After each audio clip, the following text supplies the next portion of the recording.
Handang maglaan ng 18 bilyong pisong pondo ang gobyerno para tustusan ang programang 20 pesos kada kilong bigas sa 2026. Ang tanong, pwede bang makinabang dito ang lahat ng Pilipino? Narito ang aking unang balita. Sa unang 10 araw ng pagbebenta ng bigas sa halagang 20 pesos, abot na raw sa halos 10,000 tao ang nakinabang dito. Sila mga kabilang sa vulnerable sector tulad ng senior citizen, PWD at mga benepisyaryo ng 4Ps. Ang sabi ni Pangulong Bongbong Marcos, kaya itong tustusan hanggang sa katapusan ng kanyang termino sa 2028. Watch me sustain it. Para maibenta ng 20 pesos kada kilo, bilyong pisong halaga ng subsidiya ang inilaan ng gobyerno para riyan ayon sa Department of Agriculture. Para sa subsidy ngayong taon is 5 billion. 5 billion. Ang nire-request next year is 18 billion. Ang 20 pesos na bigas ay binibenta sa mga LGU. 33 pesos ang aktual na presyo sa NFA. Ang 13 pesos sa kulang kapag ibinenta ito ng 20. Paghahatian ng national government sa pamamagitan ng Food Terminal Incorporated o FTI na sasagutin ng 650.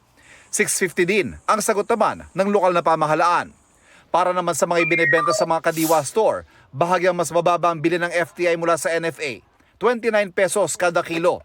Pinupunan din ng FTI ang 9 pesos na kulang. Kung yan ay regular na sa LGU, ang hatian niyan ay 650 kasi ang bili mo sa NFA ay 33. Okay. Tapos ibebenta mo ng 20 pesos. So, pero bukod pa yung operating cost ni FTI. So si FTI is shouldering more than 650 of course. Sa kabuuan ay may 664 na mga kadiwa na sa buong bansa kung saan mabibili ang murang bigas.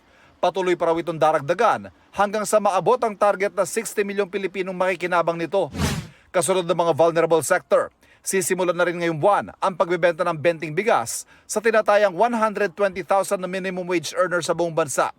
May listahan na raw ang DOLE na mga kumpanyang lalahok sa programa na sila makikipag-ugnayan sa FTI at sila rin kukuha ng supply mula sa NFA warehouses para sa kanilang mga empleyado.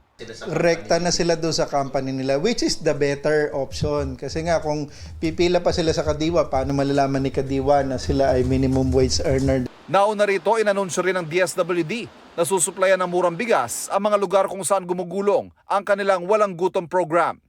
Ayon sa DA, sapat ang supply ng bigas sa ngayon at may kabuang 8 milyong kaba ng bigas ang handang ibenta para sa programang Benting Bigas. Posible kaya ang kalaunan ay mabili na ito ng lahat ng Pilipino? It cannot happen kasi maapektuhan yan yung industriya talaga ng bigas. Hindi pwedeng lahat. The target after this ay yung mga yung mga areas na mataas ang poverty incidence. Ito ang unang balita. Ivan Mayrina para sa GMA Integrated News.